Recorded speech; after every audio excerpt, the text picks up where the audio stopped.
안녕하세요. 저는 한국전자통신연구원에서 온 송대영이라고 합니다. 연구 분야는 이렇게 컨텐츠 만드는 연구하고 있고요. 뭐 왼쪽 하단에 보이는 그림 인공지능이라든지 아니면 3D 디지털 휴먼이라든지 이런 컨텐츠 관련 연구를 하고 있습니다. 어, 오늘 제가 해야 될 이야기는 AI 이야기이긴 한데 AI 이야기를 하기 전에 일단 제 이야기는 한 유튜브 영상에서 출발합니다. 이 썸네일 아세요?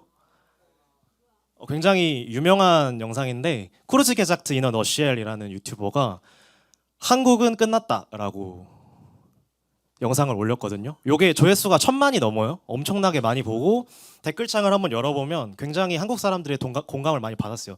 이 영상에 대해서 반박을 하는 사람은 거의 없더라고요. 그냥 다 같이 그렇게 말해요. 이렇게 말해요. 한국은 끝났다고. 그렇게 말하는데 이 영상을 요약하면 그런 겁니다. 대한민국에 전례 없는 저출산이 닥쳤고 해결 방안은 없습니다.입니다. 굉장히 절망적인 영상인데요. 저는 여러분, 그러니까 중학생 여러분들이 이제 대한민국의 미래를 이끌어 가시게 될 텐데 여러분들이 절망 속에서 사는 걸 원하지 않습니다. 그리고 언제나 과학자들이나 공학자들이 해결 방안을 찾기 때문에 좀 너무 비관적으로만 생각하지 않으셨으면 좋겠어서 오늘 PPT 강연을 준비를 했고요. 뭐 이런 많은 문제들이 닥친다고 하네요. 제가 조사를 해보니까 저출산으로 망한 국가가 스파르타나 로마 제국 같은 경우가 있더라고요.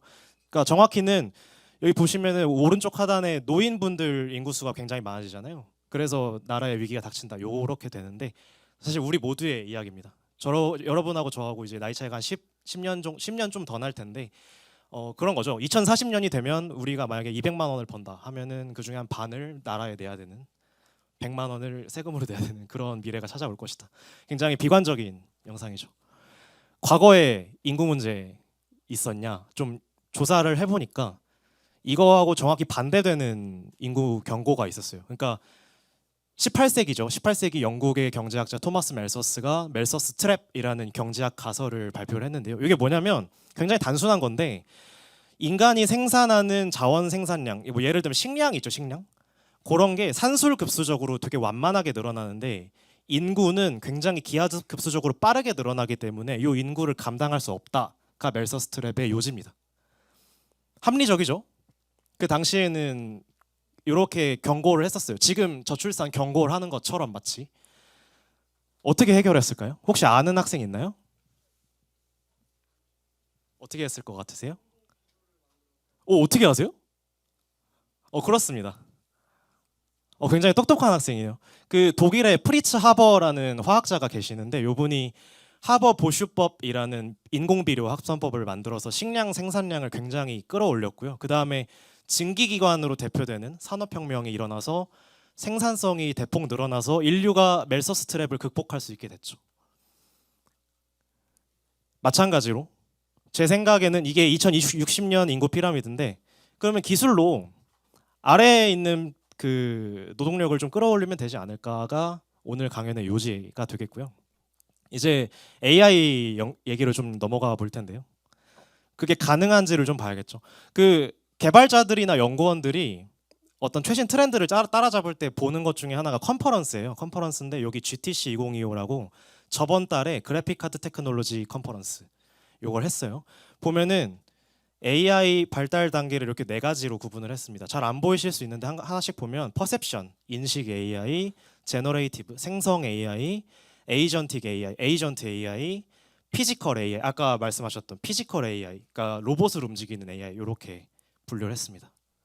인식 AI는 맨 처음에 많이 연구되던 이게 나온 지 한 10년이 넘었어요. 그래서 굉장히 잘하는데 앞에 뭐 이런 겁니다. 앞에 사람이 있거나 뭐 자동차가 있거나 이런 걸 분류를 한다거나 이게 강아지고 고양이고 이런 걸 분류를 한다거나 혹은 이게 자율주행에 많이 쓰이는 기술인데 여기 보시면은 앞에 있는 물체가 뭔지 그다음에 그 물체가 나로부터 얼마나 멀리 떨어져 있는지를 계산을 합니다.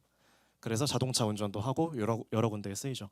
아마 많이 보셨을 것 같고요. 생성형 AI라는 거는 이제 한 3년 전부터 화두가 됐는데 이제 챗 GPT나 클로드처럼 글을 이렇게 써주는 AI가 있고 이렇게 이미지를 그러니까 노이즈로부터 이미지를 만들어주는 AI도 있습니다. 제 연구 분야가 이런 연구 분야인데 이런 것도 있고 동영상도 만들어냅니다.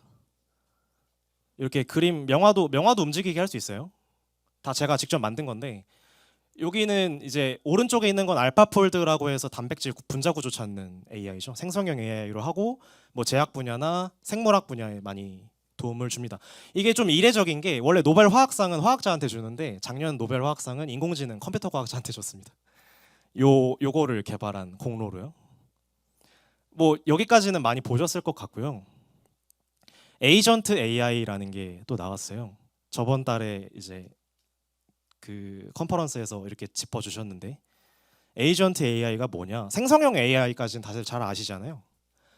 생성형 AI는 어떤 되게 단순한 명령문을 처리할 수 있는 AI예요. 예를 들면은 고우에 대해서 설명해줘라는 되게 단순한 명령을 딱 내리면 고우가 어디서 태어났고 몇 살에 태어나고 죽었고 뭐 가족 관계가 어떻게 되고 고우의 작품이 뭐 특징이 뭐가 있고 이렇게 그냥 단순한 설명만 해주거든요. 근데 에이전트 AI라는 애는 단일 명령만 내리는 게 아니라 어떤 복잡한 미션을 던져주면 그 미션을 이해해서 그 미션을 수행하기 위한 자잘한 일들로 쪼갠 다음에 그 쪼갠 일들을 하나하나 수행해서 임무를 해결합니다. 예를 한번 들어볼게요. 제가 만약에 내일 아침 9시에 서울 코엑스에서 회의가 있어. 교통편 잡아주고 알람 설정해줘라고 미션을 내리면 일단 이 문제가 뭔지 인지를 하고요. 인지를 한 다음에 뭐가 필요한지 계산을 다 합니다. 이렇게. 이게 마치 사람이 이 문제를 해결하기 위해 생각하는 것과 유사해요. 단계별로 하나하나씩 해결을 하는 거예요. 이걸 어려운 말로 리즈닝, 그러니까 이성 혹은 추론 이렇게 번역을 하는데 이 리즈닝이라는 걸 해서 하나하나 차례차례 수행을 하고 결과를 보고하는 이런 에이전트 AI가 나왔습니다. 이건 생성형 AI하고는 좀 다르죠. 그래서 얘가 뭐 브라우저 검색도 해주고요. 이렇게 인터넷 검색을 막 해서 제가 어떤 주식 보고서를 써달라고 했으면 그 주식에 대한 보고서를 이렇게 상세하게 써주는 거예요. 지금 보시면 실시간으로 인터넷을 막 찾아보잖아요. AI가 직접. 사람이 찾는 거 아니에요. 요게 어떻게 가능하냐면 MCP라는 프로토콜이 작년에 나왔고 이 MCP는 모델 컨텍스트 프로토콜이라고 해서 쉽게 설명하면 AI가 다른 애플리케이션이나 혹은 데이터 브라우저에 접근해서 걔네를 조작하거나 볼 수 있는 그런 기술입니다. 그래서 이렇게 보고서가 하나 짠 나오는 거고요. 사람이 여기에 개입하지 않습니다. 혹은 제가 이런 이미지들이 많이 있다고 했을 때 이거를 흑백 이미지로 바꾸고 싶다라고 했을 때 제가 이렇게 그냥 단순히 명령을 하나만 내리면 파이썬 코드 한 줄도 짜지 않고 자동으로 흑백 이미지로 바꿔주는 걸 볼 수가 있습니다. 이건 제가 실제로 쓰는 개발 툴이에요. 이게 쭉 조작을 하고 있죠. 잘 안 보이실 것 같긴 한데 이렇게 파이썬 코드를 사람이 짠 게 아니라 AI가 다 짜주고요. 쭉 바꾸고 있죠. 지금 다 흑백 사진으로 바뀝니다. 자동으로. 그러니까 지금 AI가 어떤 데이터나 혹은 인터넷이나 혹은 애플리케이션에 접근해서 사람처럼 문제를 해결할 수 있는 단계까지 가는 그런 걸 에이전트 AI라고 하고 굉장히 초기형 에이전트 AI가 나오고 있는 상황입니다. 아까 많이 말씀하셨던 피지컬 AI는 너무 말씀을 잘해주셔가지고 제가 크게 다룰 건 없을 것 같긴 한데 근데 마지막으로 피지컬 AI가 나왔다는 얘기는 AI 중에 육체를 가진 AI를 개발하는 게 가장 어렵기 때문입니다. 그러니까 지금까지 말했던 인지 생성 AI, 에이전트 AI는 육체가 없어도 돼요. 그냥 서버나 디지털 상에서 막 돌아다니면서 그냥 문제를 해결하는 애들인데 이 피지컬 AI는 로봇을 다루기 위해서 나온 친구니까 육체를 이렇게 조종하는 AI라고 할 수 있는 거고요. 어떻게 훈련을 시킬까를 좀 생각을 해봐야 돼요. 그래서 로봇이 이렇게 걸어 다니다가 넘어지면 파손되잖아요. 그죠? 파손되면 또 이거 고쳐야 되고 하니까 일단 연구자들이 만만하게 시뮬레이션 상에서 일단 훈련을 해보는 거예요. 이렇게. 근데 로봇들이 못 일어나요. 이게 뭐냐면은 100m 달리기를 해야 되는데 로봇들이 아무것도 가르쳐 주지 않고 알아서 걸어가는 걸 배우는 거거든요. 이런 걸 강화학습이라고 하는데 300번을 반복해도 잘 못 배워요. 지금 보면 300번 했죠. 300번. 이거 반복을 언제 하는 거냐면 로봇들이 다 넘어져서 아무도 못 일어나면 반복하는 거예요. 이렇게 많이 가면 많이 가는 대로 보상을 주고 넘어지면 체벌을 하고 이런 걸 강화학습이라고 하는데 강화학습으로는 한계가 있습니다. 그래서 이제 엔비디아에서 옴니버스 코스모스라는 오픈 소스를 이제 풀었고요. 옴니버스는 아까 보셨던 3D 시뮬레이션이잖아요. 아까 그 로봇들 막 달리는 거 그런 어떤 게임 엔진 비슷한 현실 세계의 물리 법칙을 흉내낸 물리 엔진 상에서 사람이 어떤 동작을 해서 데이터를 만들고 그 데이터가 되게 인위적이게 생겼거든요. 이렇게 로봇처럼 생겼잖아요. 그러니까 현실처럼 안 생겼기 때문에 로봇을 제어하기 위해서 현실처럼 바꿔줍니다. 그거를 코스모스라고 하고요. 그러니까 지금 보시면은 되게 인위적이게 생긴 요 시뮬레이션 데이터를 현실처럼 이렇게 바꿔주는 기술인데 이게 어떻게 가능하냐? 지금 인공지능한테 어떤 밑그림을 하나 딱 주면은 이렇게 그릴 수가 있습니다. 실제로 이렇게 제가 그린 거고요. 요것과 마찬가지로 밑그림을 딱 던지면 지금 여기 밑그림이 들어가죠. 왼쪽에 이렇게 밑그림이 들어가면 이렇게 바꿔주는 거예요. 현실처럼. 이렇게 해서 데이터를 무한정 찍어낼 수가 있어요. 이렇게 데이터를 무한정 찍어내서 로봇을 훈련하는 겁니다. 그래서 아까 보셨던 유니트리 쿵푸 로봇이나 뭐 BMW에서 공장에서 쓰는 그 노동자 로봇이죠. 이런 것들이 지금 연구가 되고 있고요. 제가 발표가 여기까지긴 한데 지금 몇 분 정도 남았나요? 2분. 네, 알겠습니다. 제가 여러분들한테 오늘 말씀드리고 싶었던 게 사실 여러분들이 직업을 가지게 된 다음에 활발하게 일하게 될 나이가 30대인데 그러면 지금으로부터 한 20년 뒤란 말이에요. 근데 지금 오늘 보신 AI들은 되게 굉장히 원시적이고 초기적인 AI들일 거고 여러분들이 산업 현장에 실제로 딱 들어갔을 때 지금보다 수백 배는 똑똑해진 AI들이 여러분의 명령을 기다리고 있을 거기 때문에 많은 그 기대를 해주셔도 좋을 것 같다. 그러니까 아까 말씀드렸던 인구 문제에 대해서 너무 비관적으로만 생각하지 않았으면 좋겠다. 이게 첫 번째였고요. 두 번째로는 컴퓨터 과학자를 꿈꾸시는, 그러니까 인공지능 개발을 꿈꾸시는 청소년 분들이라면 지금 최신 산업계나 학계에서 이런 연구들이 이루어지고 있고 많은 참고가 되셨으면 합니다.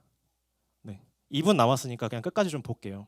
수학 가속의 법칙이라고 있는데 레이 커즈와일이라는 미래학자가 말한 법칙이고요. 이게 뭐냐면은 인류의 발전 속도가 가속이 붙는다는 거예요. 그러니까 예를 들면은 농업혁명이 일어나기 전에 인간이 수렵 채집 생활을 280만 년 했는데 280만 년 후에 농업혁명이 일어나서 문명을 세우고 같이 살아가기 시작했잖아요. 그 다음에 산업혁명이 일어나기까지 한 10,000년 정도 걸렸죠. 만 년밖에 안 걸리게 됐고 그 다음에 산업혁명이 일어난 다음에 다시 정보화 혁명이 일어나기까지 한 100에서 200년. 그러니까 점점 그 혁명이 점점 빨라지는 거고 다음에 AI 혁명이 올 텐데 그 AI 혁명은 50년도 채 지나지 않아서 올 것이다. 그래서 여러분들이 여기 서 있으니 앞으로 이렇게 크게 늘어나게 될 것이다. 왜냐하면 AI란 애는 전기만 주면 24시간 돌아간단 말이에요.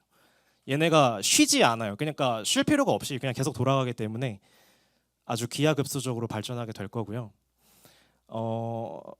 요거는 이제 제가 그냥 X랑 이제 블로그 글을 하나 퍼온 건데 일론 머스크라고 테슬라 CEO가 그렇게 말했어요.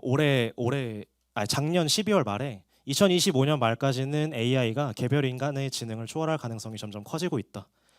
이게 무슨 말이냐면 어떤 AI가 딱 나오는데 이게 평균적인 인간보다 똑똑할 확률이 점점 커지고 있다. 이런 말이고요. 그게 올해 말까지 이루어질 것이다.